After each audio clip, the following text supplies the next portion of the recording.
Hello, everybody, and welcome to the latest edition of The Pulse with BP. I'm your host, Billy Parvatam. I'm so excited to be joined today by our latest guest, none other than Mr. Bob Rathbun, the TV voice of the Atlanta Hawks. He also does ACC sports for many years, doing both college football and college basketball. He's done SEC sports. He's done baseball. He's done just about everything you can do in a excellent broadcasting career. Mr. Rathbun, thank you so much for joining us. Well, Billy, thank you very much. I'm happy to be with you.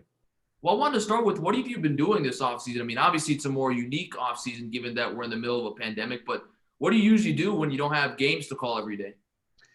Well, I was telling somebody the other day, my days, the mornings are the same. Um, I'm a pretty early riser, so I get up and I go through the newspapers and the online stories, et cetera, and keep what records I keep and update them all. But what's different is that when that's done, usually then I go to practice or I go to the arena or get on a plane and fly somewhere. And that's where it's all different, not to leave the house for months on end when you're used to going 100 miles an hour is very, very different. Uh, I have done a couple of events. We do the TBT tournament in the summertime on ESPN with that's the $1 million winner take all tournament. So we did that virtually. Um, then in October, I had some events. In fact, I was at Virginia Tech to do a soccer match, a women's soccer match for the regional sports networks. So I've had a few things here and there. My first college game at Florida State got postponed due to COVID on Friday. So now my next event will be the Hawks preseason opener on December 11th. Looking forward to that for sure. Like me, you are a Virginia native, but so growing up in Virginia, Mr. Rathbun, when did you realize you wanted to become a sports broadcaster? Well, actually, I grew up in North Carolina. I worked in Virginia a long time, but I grew up in Salisbury, North Carolina. And when I was 12 years old, I had the chance to broadcast a half an inning of a baseball game on our local radio station. It was an American Legion game. And sort of on a lark, I was invited to go to the station. The sports guy showed up. He invited me to the game. And a few games later, I got to do that. But our first baseman hit a home run that night, and I got to call it. And really, I fell in love with it that day, have been at it ever since. Worked, wrote for the newspaper when I was 16, covered my high school. We had the Duke and Wake Forest announcer lived in Salisbury, so I would help him on stats, and that got me going to ACC games as early as my junior year, which was 1971, 72. So I've had a chance to watch a lot of ACC sports over the years and got started that way, stayed with it, and have been doing this ever since. Moved into television back in the 80s. And, it's been a miraculous run.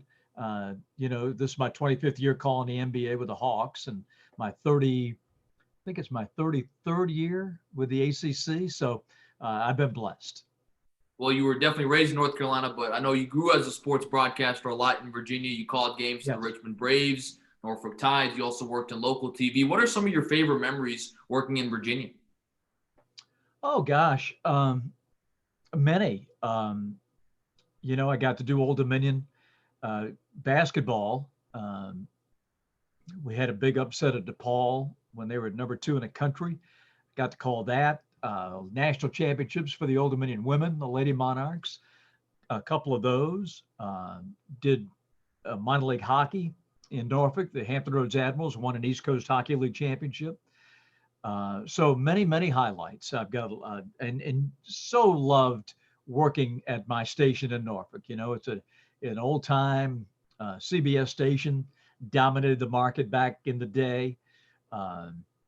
We were in one building. We had AM, FM, and TV all in the same building, all CBS affiliates, and it was just a blast. Back then, it's the one thing for you all that are coming along that I'm sorry you won't get to enjoy.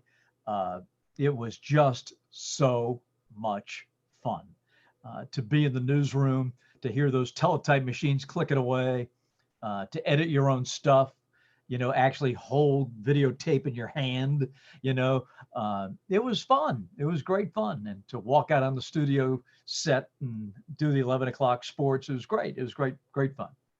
I didn't know this about you, but doing some research before this interview, I didn't know that you were briefly the voice of the Detroit Tigers. I mean, you're coming in after Ernie Harwell, who's a legend in the sports broadcasting business. I mean, what was that like calling games for the Tigers in the big leagues? Well, I had filled in Washington on what then was known as Home Team Sports. It's now Masson. There was a gentleman there named Mel Proctor who did the Orioles and the Bullets, and I filled in for Mel. So I had a taste of doing Major League Sports with the Orioles and the Bullets. But I always wanted to do big league baseball. I had done minor league baseball for years on end, and turned down for the Mets and Pirates and a lot of jobs, and got the call out of the blue, really. I was sitting on my desk at the TV station, and the director of broadcasting of the Tigers called me and said, we've been given your name, you won't hear from us for 3 months, but you're under consideration. And they were filling two jobs, Ernie's job and Paul Carey's job. And they settled on Rick Riz from Seattle to be sort of the lead guy. And I was the number two guy. And Rick and I knew each other from the minor leagues. He was in Columbus in AAA, and I was at Tidewater. And so I thought it would just be heaven on earth to go up there and, move to Michigan and go to Tiger Stadium every day. And it was a complete and utter nightmare. Nobody wanted Ernie gone. He was let go by the Tigers. The franchise was sold 3 months after we got there. The media turned everyone against us. We never had a chance. And it was 3 years of a living nightmare. So be careful what you wish for, as much as if we had not had Sparky Anderson as our manager, and Danny Wald and Greg Shea in the PR department, I don't know that we'd have made it. But they were great to us. The coaches were great. The players were phenomenal. But the outside, they didn't want us around. Two outsiders that came in, they wanted no part of us. So we made it 3 years before we got the boot. But it turned out great because I ended up in Atlanta and been here ever since. Certainly opened doors for you elsewhere. And you mentioned Atlanta. I know you, and I'm sure most people know you as the TV voice of the Atlanta Hawks since 1996, like you mentioned. How did this opportunity come up with the Hawks? Well, as I mentioned, I've been doing ACC basketball a long time, and one of my producers, a fellow by the name of Steve Craddock, worked with him on the ACC games, and he became the executive producer of what was then known as Sports South. And the Hawks had complained to him that their announcer, Tim Brando, of all people, was missing too many games to go do football and do other things. And they said, we want somebody who's going to do every game. So Craddock came to me. I mean, he knew I was looking for a job, and he said, hey, this is it. Braves, Hawks. The only thing is you can't miss a game. You can go freelance, whatever you want, but you can't miss a game. And I said, deal. And I was working for CBS at the time. And I had to give all that up to come to Atlanta. But, back then CBS didn't have the NFL. They just had the college basketball and there were other stuff, but they didn't have football. And so for me to carve out a full-time job at CBS was going to be tough. We just didn't have that much at that time. So I took the job here in Atlanta and got to do the Braves. So I still got to do big league baseball, and I got to do the Hawks. And it's just been great for me. I've had a blast every day I've been here. You work with one of the greatest NBA players of all time in Dominique Wilkins. He's your analyst every game. I mean, what is it like to work with a guy like Dominique? Oh, it's great fun. It's funny, Billy, we go back a long way together. People don't know this, but when I was just starting in Salisbury, North Carolina, my high school team that I broadcast for was Salisbury High School. And I didn't go to Salisbury. I went to West Rowan, but I did the Salisbury games. And one year we got really good and went to the state tournament. And lo and behold, we faced Dominique Wilkins' high school team, Washington, North Carolina.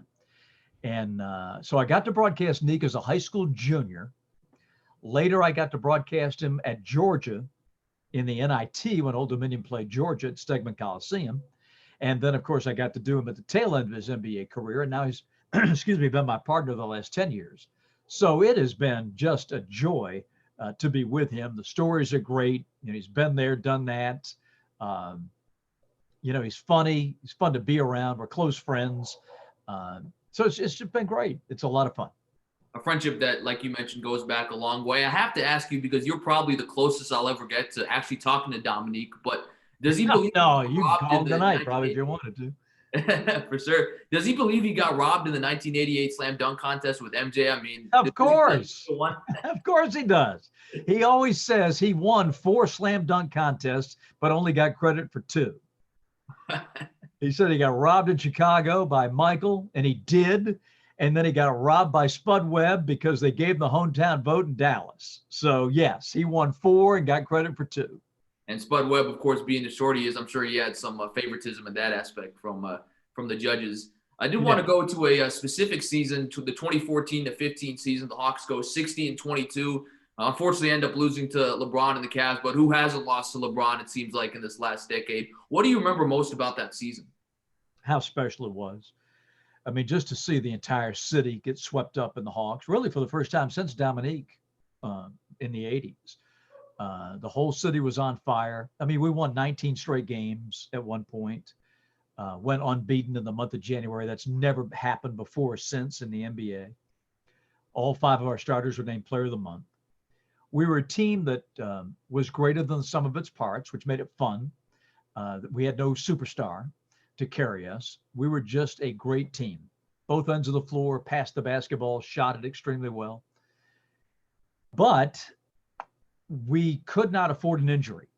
And by March, we started to get our guys picked off. Thabo Cephalosha, who was a key defender for us, got in an altercation with the NYPD. They took batting practice on his shin, broke his leg. And that started a kind of a train wreck of injuries that we couldn't recover from.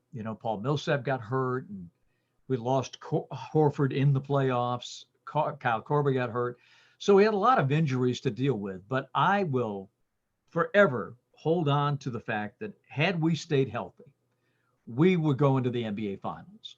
I don't know if we'd have beaten Golden State, but I think we were going. I think we had Cleveland's number. As it turned out, without our guys, we were no match for LeBron, as it turned out. But I still think that was a very special team and probably the most fun I've ever had calling games. So, Mr. Rathbun, how do teams like the Hawks win in the NBA? I mean, you know better than anyone. I mean, now we have super teams joining. I mean, it seems like really now there's 4 or 5 teams that you really feel like have a chance to win the championship, and everyone else is kind of playing catch up to them. So how do teams like the Hawks, who are, Atlanta's not a small market. I mean, it's a decent sized market. How do they either attract players or build from the ground up in order to compete for a championship? Right. Yeah, we're a top 10 market, and it's very difficult. And it's not just the Hawks. As we sit here tonight to record this, who do you think is going to win the Super Bowl this year? I'm asking you. You have no idea, right? For sure. I mean, there's some good teams, but you really don't have any idea. Who's going to win the World Series next year? Don't know, right? No clue. Who's going to win a Stanley Cup next year? No idea. But I guarantee you, everybody will pick the Lakers to win the NBA championship, right? Because of LeBron and Anthony Davis. And I think that's a problem for the NBA. You shouldn't have the deck stacked so that everybody else just throws up their hands before the season even starts. This is a problem. I think a competitive problem. And a lot of it has to do with the fact that we have 30 teams, but we don't have close to 30 superstars to carry those franchises. So if you're like the Hawks, you've got to do it one of 2 ways. You blow it up and start over with young guys, or you just overpay to try to get guys here. And then you're so strapped on the cap, you really can't augment your team. I think we've done a pretty good job going into this season. Now, it's kind of crazy with the pandemic, but we've got a good core of young guys, and we've added now the veterans to round out the roster. So we'll try it this way and see if we can quickly put it together. But the East is very competitive. It does not get its due, in my opinion. The West is tough at the top, no question. But the East 1 through 8 is going to be a dogfight, and that makes it fun. But it's a wonderful question, and it's a problem I think the NBA has. You obviously travel across the NBA, of course, in normal times when there's no pandemic. What are some of your favorite, whether it's the arena, whether it's the city, what are some of your favorite places to travel in the NBA? Well, they're all great. It's I like a packed house. So, anywhere we go, if it's Oklahoma City or Chicago or Staples Center, I don't care. If it's packed, that's my favorite place. But, the iconic places are still magical. New York with the Garden, Boston, Toronto is outstanding at home. Of course, anytime you go to LA and be in Staples Center, and that's exciting. But even the cities that are kind of not the major markets, they've got beautiful new arenas, like Sacramento. I mean, the place is gorgeous. Portland is a snake pit, great arena. Um, you go down to Miami, it's terrific. I like to go to Miami like in January and February and thaw out a little bit, but they're all great. It's a lot of fun. You also call college sports, and so you call college basketball as well as the NBA. What are some of the main differences between calling an NBA game and a college basketball game? Well, I explained it to people this way. There's nothing really different in broadcasting, but in the NBA, this is how it happens. The first quarter is played, and the veterans warm up, and people find their seats, and say hello to their neighbors. Second quarter, the bench guys come in, and they kind of get warmed up, and then everybody gets a bite to eat. And then the third quarter, the team that's losing makes adjustments, and then we play the fourth quarter. And by then, everybody's in the arena, everybody's had a couple of drinks, the place is loud, and the best athletes in the world are going at it, and you leave with a great night of basketball. College basketball is the other way. Everything is leading up to the tip. The students rush in, right, when the gates open to get their seats. The fans come in. The pep band is going. The introductions, the lineups, everything builds to a crescendo at the tip. And then the game sort of just kind of plays out the way it's going to play out, right? Because they're college guys. They're not pros. So, you have turnovers and missed shots and missed free throws and missed front ends of one-on-ones and all that stuff that makes college basketball. So to me, that's the difference between the two. But from broadcasting it, really not much of a difference. I think the big thing about a college broadcast is they're not pros, they're amateurs. And it must be viewed that way. There's just a few of us that do both, college and pro. Ian Eagle does Brooklyn and does the CBS games. There's a few of us, but not many. The college guys do college, the pro guys do pro. But you've got to remember in college basketball that they're not pros. I never go into a game thinking, there's a couple of guys on the floor tonight that might be lottery picks. I mean, that is just like the farthest thing from my mind. Now later I might say, well, this guy's pretty good and whatever, but I don't look at college games other than the front of the uniform. It's Virginia Tech against Virginia. It's a great rivalry, the history and tradition of the schools. That's what college basketball is all about to me. Here's one question I have for you, because you do have the unique perspective of calling both college and NBA. Is there one rule in either sport that you would like to see implemented in the other sport? I think one thing I really enjoy in the NBA is the fact that you can advance the ball on a timeout to half court. You took the words right out of my mouth. Is there one rule you really like? Oh, and I bring this up, and the purists, Billy, lose their minds. How can you have such? And I'm saying, well, wait a minute. You don't like advancing the ball because you think it's, NBA and pro basketball. But what about the shot clock? What about the three-point shot? What about the restricted area? Those are all things that came over from the NBA, and they put them into college. I think advancing the ball would be fabulous because I see it every night and I know how good it is. But when you got to go 94 feet in a second and a half, you got no chance. I mean, you're 1 in a million, right? You're going to hit that shot to win the game. But if you can advance the ball with a second and a half, inbound it, get a dribble and get a shot, something to consider. I think it'd be great for college basketball. I love it. I love it as a pro rule. For sure. Hopefully they listen to you one of these days. I know. You may have to carry the torch for us. For sure. I wanted to ask because you mentioned you call Virginia Tech games, and of course I am a Virginia Tech student. What's your favorite part about coming to Virginia Tech, whether it's meeting the people, the players, the coaches, or even just seeing the town of Blacksburg? Is there something you really enjoy about coming here? Well, I have always enjoyed coming. I've been coming to Castle Coliseum for many, many years. Uh, as a kid, uh, I remember they used to have an organ. Right. Yeah. They used to have an organist in the end zone, sort of up top in one of the end zones.